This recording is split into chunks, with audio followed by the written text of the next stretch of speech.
सभी लोग का स्वागत है मोस्ट अवेटेड एपिसोड के अंदर, यानी कि सोलो लेवलिंग सीजन 2 एपिसोड 12 के अंदर। तुम सभी लोग का स्वागत है। आगे बढ़ने से पहले अगर तुम लोगों ने चैनल को सब्सक्राइब नहीं कर रखा हो तो कर देना। पिछले एपिसोड के अंदर हम लोगों ने देखा था कि सभी एंट्स अब सभी हंटर्स के ऊपर हमला करने के लिए आ जाती है, पर तभी वहाँ पर जिन्वो के शैडो सोल्जर्स आ जाते हैं और वो सभी हंटर्स को बचा लेते हैं। ये देखकर सभी हंटर्स काफी हैरान हो जाते हैं और वो सोचने लगते हैं कि ये क्या है। और अब इससे पहले कि वो और कुछ सोचे, उन लोगों के बीच में लड़ाई शुरू हो जाती है, जहाँ पर एग्रेस, टैंक और आयरन सभी लोग मिलकर उन एंट से लड़ने लगते हैं और अब वो इजीली उन सभी लोगों को हरा भी देते हैं। ये देखकर बिग सोच रहा होता है कि आखिर ये लोग कहाँ से आ गए। जैसे वो ये सोच रहा होता है तभी अचानक से जिन्वो अब उसके पीछे से सामने आ जाता है, जिसे देखकर वो काफी हैरान हो जाता है। बाकी सभी लोग भी हैरान हो जाते हैं और कहते हैं कि ये तो इम्पॉसिबल है, आखिरकार जिन्वो यहाँ पर क्या कर रहा है। वहीं पर जिन्वो अपनी पूरी आर्मी को लेकर सामने आकर खड़ा हो जाता है लड़ने के लिए।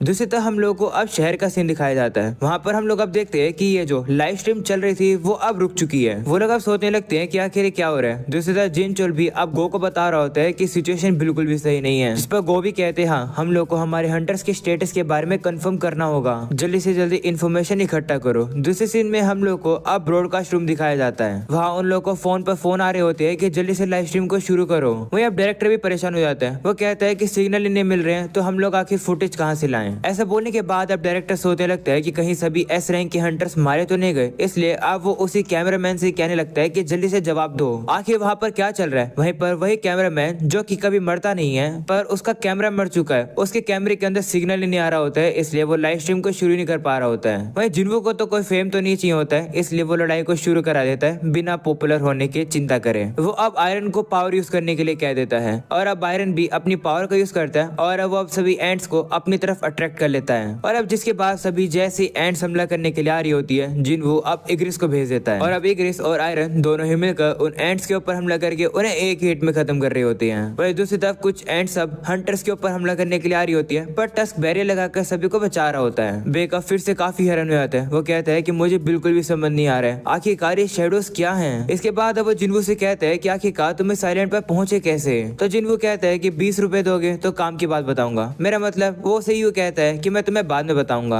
अभी मुझे तुम्हारी चोट को हील करने दो। ऐसा बोलने के बाद जिन्वो पोशन को बाहर निकाल लेता है, पर तभी उसे रियलाइज होता है कि जिन्वो उन पोशन को उन्हें डायरेक्टली नहीं दे सकता है, इसलिए वो माँ को अपना मुंह खोलने के लिए कहता है और अब माँ भी बिना कुछ सोचे समझे अपने मुंह को खोल लेता है, जिसके बाद जिन्वो उसके मुंह के अंदर दवाई डाल देता है। जिन्वो अब उसके मुंह के अंदर दवाई डालता है और कुछ नहीं, इसकी वजह से माँ अब हील होने लगता है, जो देखकर सभी काफी हैरान हो जाते हैं। इसी तरीके से जिन्वो अपने पोशंस को वेस्ट करने के बाद सभी बेकार के हंटर्स को बचा लेता है, उन सभी लोगों की चोट को हील करके। जिसके बाद जिन्वो अब अपनी फ्यूचर वाइफ को बचाने के लिए अब उसके मुंह के अंदर पोशन डाल रहा होता है, पर वो देखता है कि ये पोशन तो चाहिन के ऊपर काम ही नहीं कर रहा है। ऐसा इसलिए क्योंकि चाहिन के हिट पॉइंट कुछ ज्यादा ही कम है, इसलिए पोशन उसके ऊपर काम ही नहीं कर रहा है। ये देखकर जिन्वो घबरा जाता है। वो कहता है कि ये बिल्कुल भी सही नहीं है, चाहिन का ऑरा धीरे धीरे कमजोर होता जा रहा है, इसे इतनी ज्यादा चोट लगी है कि मैं इसे हील नहीं कर पा रहा हूँ, हमें इसे जल्दी से यहाँ से लेकर चलना होगा, मैं रास्ता क्लियर करता हूँ। तो माँ भी कहते ठीक है। इसके बाद अब वो लोग जाने ही वाले होते हैं, पर तभी वो देखते हैं कि वहाँ पर तो अब और भी काफी सारे एंट्स आने लगते हैं, यानी कि रास्ता क्लियर करना काफी मुश्किल है। दूसरी तरफ गो भी अब कंडीशन पूछने के लिए आ जाते हैं स्ट्राइक टीम की, पर बाकी के लोग उसे बताते हैं कि हमें कुछ भी नहीं पता है, कोई चीज टेम्परेली किसी चीज को इंटरप्ट कर रही है। हम लोग जापानीज कमांड में भी कांटेक्ट करने की कोशिश कर रहे हैं, पर हम लोग कांटेक्ट ही नहीं कर पा रहे हैं। से वो ब्लैंक कैंट अपीयर हुए हैं, तब से सिविलियन मीडिया ने कुछ भी नहीं देखा है। जोसन का गो कहते हैं कि हम लोग को सिग्नल को जल्दी से जल्दी रिस्टोर करना होगा और हमें ये भी देखना होगा कि मेडिक्स और रिट्रीवल टीम भी रेडी हो, जिस पर सभी लोग भी कहते हैं ठीक है। वहीं गो अब अपने मन में कहने लगते हैं कि काश मैं बाकी सभी लोग के साथ लड़ पाता और उनकी मदद कर पाता,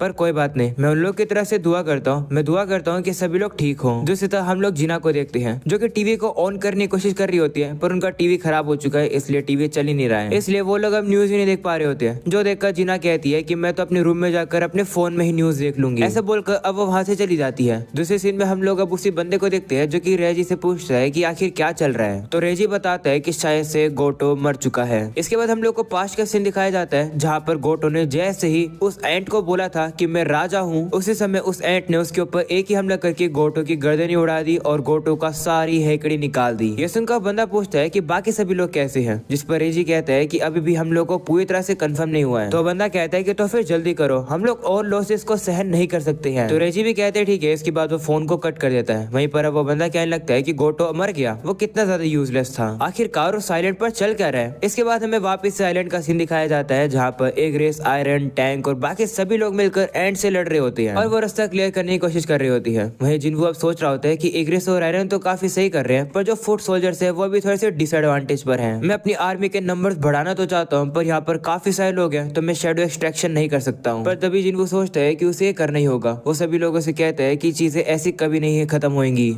तुम सभी लोग टस्क के पीछे रहना। जितने भी सोल्जर्स है वो उन एंड से लड़ेंगे, पर अगर कोई एंड तुम्हारे ऊपर हमला करने के लिए तो उन्हें संभाल लेना। बदले में मैं बस इतना चाहता हूँ कि जो अब मैं करने वाला हूँ प्लीज इस बात को सीक्रेट रखना। ऐसा बोलने के बाद जिन्वू जाकर अब उन एंड्स की बॉडी को अब शैडो सोल्जर में ऐड करने वाला होता है, पर तभी अब अचानक से उसे एक काफी खतरनाक प्रेजेंस फील होती है। वही सभी एंड्स भी अब रास्ता क्लियर कर देती है क्योंकि वहाँ पर और कोई नहीं बल्कि वही एंट किंग आ चुका है, जिसे देखकर बेक कहते हैं कि ये वापस आ गया, इसका मतलब गोटो हार गया। इसके बाद वो एंट अब थोड़ा और अंदर आ जाता है और कहता है कि बाहर तो कोई भी राजा था ही नहीं। वो जिन्वू से पूछता है क्या तुम हो इंसानों के राजा। ये सुनकर अब जिन्वू भी अब सोचने लगता है कि मैं गोटो की प्रेजेंस को फील नहीं कर पा रहा हूँ, ना ही उस शैडो की जो कि मैंने गोटो के पास भेजा था। इसके बाद जिन्वू भी अब उस एंट मॉन्स्टर के पास आगे आ जाता है। ये देखकर अब सभी लोग काफी ज्यादा हैरान हो जाते हैं क्योंकि जिन्वू बिना डरे अब उस एंट मॉन्स्टर के सामने आकर खड़ा हो चुका है।